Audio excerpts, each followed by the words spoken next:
Hello, this is Bio120. This is the carbon cycle lecture, and we'll be focusing on photosynthesis and chemosynthesis. Every element is cycled on this planet. There are biotic and abiotic transformations, and these transformations have global consequences. Recall that respiration contributes to atmospheric CO2 concentration. We won't be talking about all aspects of the carbon cycle in this class, just those that have to do with microorganisms. In this lecture, we'll talk about carbon fixation, photosynthesis, and chemosynthesis. First, I want you to think for a minute about what type of autotrophy supported early life. Recall that autotrophy is self-feeding, that is to say taking CO2 and forming organic compounds. Photosynthesis is a type of autotrophy, but the type of photosynthesis that most people are familiar with did not evolve for a very long time. As you can see from these infographics, there is evidence that prokaryotic life has been on this planet for more than 3.6 billion years, but oxygen-generating photosynthesis has only been around for somewhere around 2.5 billion years, maybe a little more. This graph shows when oxygenic photosynthesis became prevalent enough that our atmosphere became oxygenated, also known as the Great Oxidation Event, or the Oxygen Revolution. So what type of autotrophy supported these early prokaryotes? There are two general types of autotrophy on this planet, photosynthesis and chemosynthesis. Photosynthesizers take energy from the sun and fix inorganic carbon into organic forms. Photosynthesis can be further broken down into oxygenic and anoxygenic. We'll go much more into the specifics of each of these later. But oxygenic photosynthesis yields oxygen, while anoxygenic photosynthesis does not. Half of all oxygenic photosynthesis on this planet is done by microorganisms in the ocean, and so microbes are very important for this process. Microbes are also the only organisms completing anoxygenic photosynthesis. Chemosynthesis is using energy derived from redox reactions in order to convert inorganic carbon into organic carbon. This is a great graphic detailing the carbon cycle from your book. It shows all the redox reactions that involve carbon, and it's a good image, and I would encourage you to review it as we talk about the different aspects of the carbon cycle, but always frame your knowledge with regard to how microbes are involved with these reactions. This is another view of the carbon cycle that I think is even a little bit better than the one in your book, because it simply calls the different types of autotrophy carbon fixation. The previous figure implied that chemolithoautotrophy was only aerobic, but in fact it can be both aerobic and anaerobic. Note that CO2 is listed twice rather than organic matter in this figure. Even though we're talking about carbon in this lecture, it's important to remember that all nutrient cycles are coupled. This is for two reasons. First, through the redox ladder. Any oxidant can oxidize or reduce any other compound as long as it is energetically favorable. And if it is energetically favorable, you can bet that there is a microbe whose niche that is. Second, certain compounds are actually needed for growth, the most well-known of which are carbon, nitrogen, and phosphorus, but there are many other micronutrients that microorganisms, or organisms in general, need for growth. The atomic ratio of carbon, nitrogen, and phosphorus found in phytoplankton and throughout the deep ocean is called the Redfield ratio. It works out to be about 106 moles of carbon to 16 moles of nitrogen to 1 mole of phosphorus, but that varies a little bit depending on where you are. It is the ratio of elements that phytoplankton need in usable forms in order to photosynthesize and initiate food webs. In this way, the carbon cycle is directly linked to nitrogen and phosphorus, but other elements are also needed in smaller amounts, including iron, silica if you're a diatom, sulfur, and many others. Let's look some more at photosynthesis. Photosynthesis consists of two general sets of reactions, light reactions and light-independent reactions, also known as the Calvin-Benson cycle. Because this diagram shows that oxygen is being generated by splitting water to get an electron, this is an example of oxygenic photosynthesis. But anoxygenic photosynthesis is very similar. The main difference is just the number of reaction centers and what compound the electron is coming from. I should mention that photosynthesis is not the only type of metabolic reaction that uses light. Photosynthesis is photoautotrophy, meaning these organisms use light energy and an inorganic carbon source like CO2. Photoheterotrophs use light energy, but an organic carbon source, and so they are not carrying out photosynthesis. Some organisms are capable of mixotrophy, where they can carry out photosynthesis sometimes and use organic sources of carbon at other times. the distinction being that they can't use an inorganic carbon source as their sole carbon source. This figure shows you the overall equation for anoxygenic photosynthesis. You can see that CO2 is reduced to organic matter. CO2 is the carbon source. Light is the energy source. The electron source can be from many different types of reduced compounds. It won't be water because oxygen is not evolved, but it could be hydrogen sulfide, it could be hydrogen, a reduced form of iron, or other compounds. The reduced compound donates the electron and thus becomes oxidized. Here is another graphic that compares oxygenic and anoxygenic photosynthesis. With oxygenic photosynthesis, organisms like cyanobacteria get their electrons from water, which, as we know from the redox potential half reactions, is oxidized to oxygen. Anoxygenic photosynthesizers, on the other hand, get their electrons from sources like hydrogen sulfide, so other compounds like sulfur or sulfate are made. Here is a phylogenetic tree of some photoautotrophic bacteria. The oxygenic photosynthesizers are various types of cyanobacteria, such as Prochlorococcus, Senecacoccus, Trichodesmium, and more. Anoxygenic photosynthesizers that are still found today are found in 6 major phyla. Anoxygenic photosynthesis evolved first, and then oxygenic photosynthesizers evolved from anoxygenic photosynthesizers. So early life on this planet may have been supported by anoxygenic photosynthesis, that type of autotrophy. Today, all known anoxygenic photosynthesizers are obligate anaerobes, meaning that they require anoxic conditions. The light energy that's used for photosynthesis is harvested and used in the photosystem.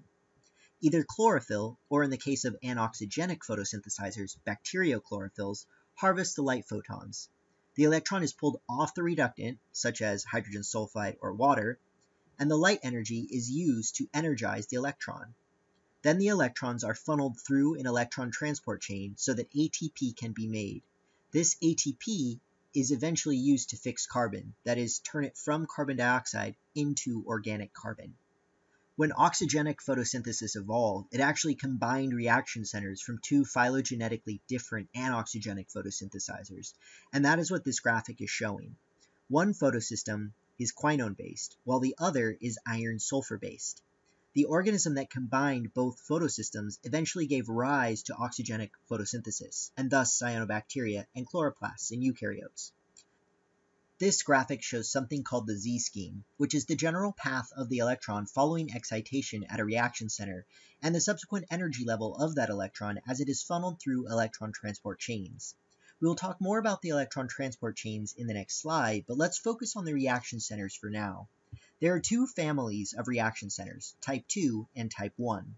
Reaction centers are also named according to the wavelength of light to which they are most reactive, either 700 or 680 nanometers for oxygenic phototrophs, or either 870 or 840 nanometers for the 2 main anoxygenic phototrophs. The type 1 photosystem, for example P840, are found in green sulfur bacteria and use iron-sulfur cluster proteins as terminal electron acceptors.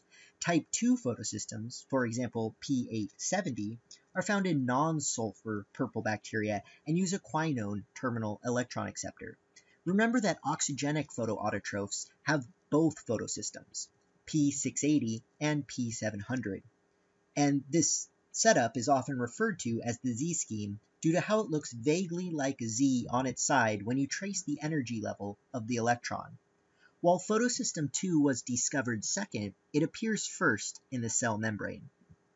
Here are 2 ways to look at the electron transport chains for oxygenic photosynthesis.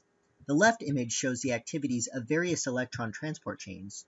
Recall that the purpose of this process is to successively transport the electrons through the electron transport chain from high energy to low energy via a series of redox reactions. And as it does this, it pumps protons across a gradient. The proton motive force can then be used to power ATP synthase and make ATP. The right image is another image that again shows the order of the various membrane-bound protein complexes along with the energy level of the electron. Remember that light energy is being used to energize the electron via the photosystems. The photosystems and the electron transport chains are found in the thalcaloid membrane in the chloroplasts of eukaryotic organisms and in the cytoplasmic membrane of photosynthetic bacteria.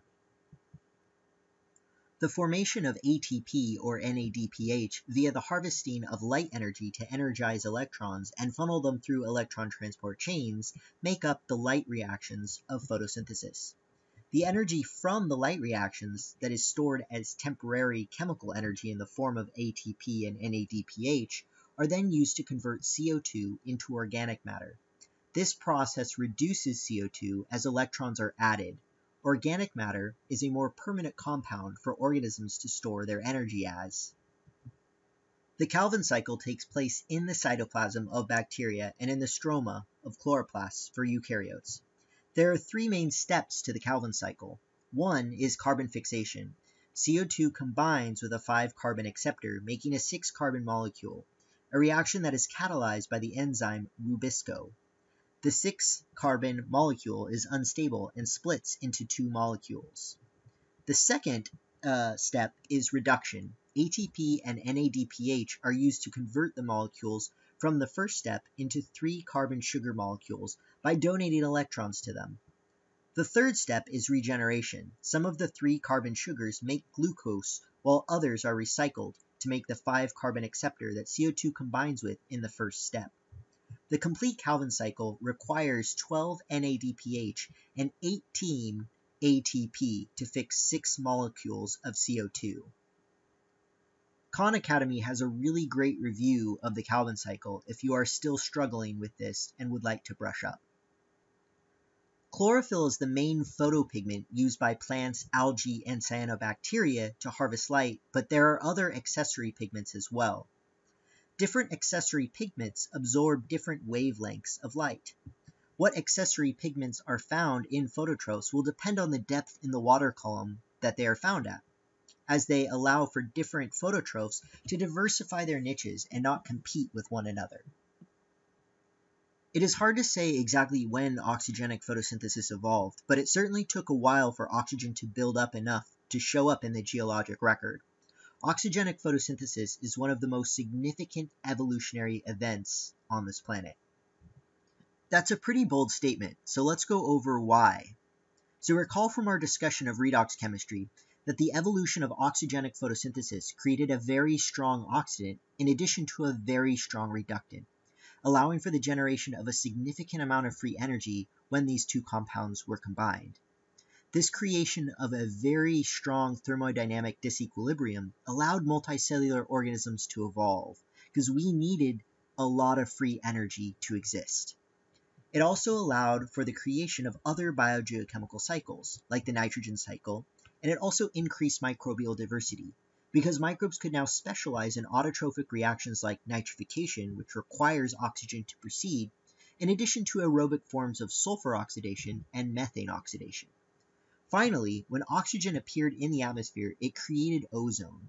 When sunlight hits an oxygen molecule, the oxygen molecule can form 2 free radicals. Each of these free radicals can then combine with molecular oxygen to form ozone. After the ozone layer formed, Earth's surface was protected from ionic bombardment from the sun, and life forms had the ability to now colonize terrestrial habitats without being subjected to damaging radiation. Even though all oxygenic photosynthesis was microbial in the past, a significant portion of oxygenic photosynthesis is still microbial today, about half. So in the ocean, there are cyanobacteria, which is a prokaryotic type of oxygenic photosynthesizers, but there are also several types of eukaryotic photosynthesizers as well. Two of the most abundant types of prokaryotic phytoplankton are 2 types of cyanobacteria, Prochlorococcus and Senecacoccus. This graphic is showing you their relative ranges. You can see that Prochlorococcus, while more abundant in certain areas of the ocean, has a narrower range than Senecacoccus. But there are several types of microbial eukaryotic phytoplankton as well. So one example are diatoms, but they are single-celled, so they're still microbial. These guys are interesting because they require silica. They use the silica to make frustules, which is like a shell or skeleton. The silica frustule helps to increase drag, so it helps them float, and it also decreases predation. They tend to occur in upwelling areas where there will be significant amount of silica that is brought to the surface. Dinoflagellates are another type of eukaryotic microbial phytoplankton. They range in size a lot. They're not quite as big as the diatoms, but they're much larger than cyanobacteria. These are the microbes that form red tides. They are motile. You'll notice they have flagella. It's in their name. So they can avoid predators, but they can also move up and down in the water column to find nutrients or light. And then finally, we have coccolithophores. These guys are also eukaryotic phytoplankton. They're smaller than diatoms or dinoflagellates, but they are significantly larger than the prokaryotic cyanobacteria. They have calcium carbonate tests composed of multiple coccoliths.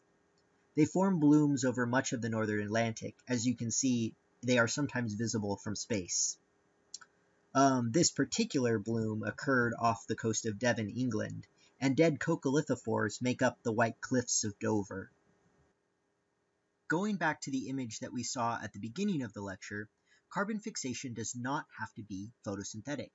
The ATP and NADPH, or the reducing agents that are used to fix CO2 in the carbon cycle, don't actually have to come from light energy. ATP and NADPH can also be derived by combining oxidants and reductants that are energetically favorable to combine. By taking electrons off of reductants and putting them on terminal electron acceptors, also known as oxidants, and funneling those electrons through electron transport chains along the way, any organism can generate ATP and NADPH. Deriving energy by combining oxidants and reductants while fixing CO2 into organic matter is called chemosynthesis, or chemoautotrophy, and it is another process that could have supported early life on Earth. You can figure out potential chemoautotrophic reactions by looking at the redox ladder. All you need is to pull electrons off a reductant, funnel them through electron transport chains, and put them on an oxidant that is energetically favorable. Remember that with this redox ladder, the oxidants, which are on the left, have to appear above the reductant on the right in order for it to be an energetically favorable reaction that will yield free energy. An example of aerobic chemosynthesis happens when microbes oxidize hydrogen sulfide that is coming out of hydrothermal vents at the bottom of the ocean. Hydrothermal vents are oases at the bottom of the ocean in which all primary production is microbial and not dependent on any type of solar energy. But remember that any oxidant above any reductant can be combined to derive energy. Another example of an autotrophic process is chemolithoautotrophic denitrification, in which nitrate is used to oxidize hydrogen sulfide. So now we've talked about the different types of carbon fixation in the carbon cycle. There are anaerobic processes, such as anaerobic chemosynthesis. Chemolithoautotrophic denitrification is one such example, in addition to anoxygenic photosynthesis. But there are also aerobic types. There's aerobic chemosynthesis, such as sulfide oxidation using oxygen, and also oxygenic photosynthesis. Remember that primary production sets up food webs. Here's a food web that we observe in soils, and you can see that heterotrophic microorganisms and heterotrophic fungi are very prevalent, and we'll talk more about heterotrophs in the next lecture. On land, a lot of the photosynthesis, a lot of that primary production is done by plants. But a lot of aquatic food webs start with microbes or phytoplankton, and those phytoplankton can be prokaryotic or eukaryotic. And that's why we talked a lot about different types of photoautotrophs that are living in the ocean today. And then heterotrophic microbes are also very important for reintroducing that dissolved organic carbon back into food webs that you should recall from a previous lecture. Recall that all biogeochemical cycles are related, specifically that phytoplankton require nutrients like nitrogen and phosphorus to grow, or if you're a diatom, silica as well. In a lot of the ocean, nutrients at the surface are very limiting. Look at that purple line, which is showing nitrogen concentration over depth. Nitrogen is an often limiting nutrient in the ocean. Nutrient concentrations increase with depth as the organic matter is remineralized, but at the surface, there are very little nutrients. If there were any, the phytoplankton would quickly take it up and grow more. So out in the open ocean, where nutrients are limited, phytoplankton tend to be very small species, like species B here on the graph. Real-life examples of species B would be the prokaryotic cyanobacteria, Prochlorococcus, and Senecacoccus. Because they are very small, they have those low half-saturation constants, and they reach their maximum growth rate at a lower nutrient concentration, and this maximum growth rate is higher than what the larger organisms could achieve at that same nutrient concentration. Near the coast and in areas where nutrients are upwelled to the surface, larger phytoplankton, like your eukaryotic phytoplankton, diatoms, dinoflagellates, and coccolithophores, will dominate. They are not as competitive at low nutrient concentrations, but they don't have to be really efficient when nutrients are plentiful. They have the nutrients necessary to reach their maximum growth rate, and they will outcompete the smaller organisms at those higher nutrient concentrations. High nutrient ecosystems can lead to carbon export. What this means is that carbon is sequestered from the atmosphere where it was CO2 and it's turned into biomass, photosynthesis. But if it's the right type of phytoplankton, it can sink to the bottom of the ocean and be buried, sequestered. This is because high nutrient systems lead to large phytoplankton, and large phytoplankton can sink faster than smaller phytoplankton. In addition, large phytoplankton feed larger organisms that either die or poop, and when you're dead or you poop, that sinks. Heterotrophic microorganisms attach to all the following particulate organic carbon, or POC, that is sinking, but if it's big enough, it will sink out before it gets remineralized. Large objects have a high remineralization of length scale, like this blue line, and they sink before being remineralized. You can see that there is still some particulate organic carbon, some POC, that makes it to the deep ocean. Remineralization is just taking organic matter and turning it back into inorganic matter. So in the case of organic carbon, it is turning it into CO2, also known as respiration, which we will talk about next lecture. This concludes this lecture.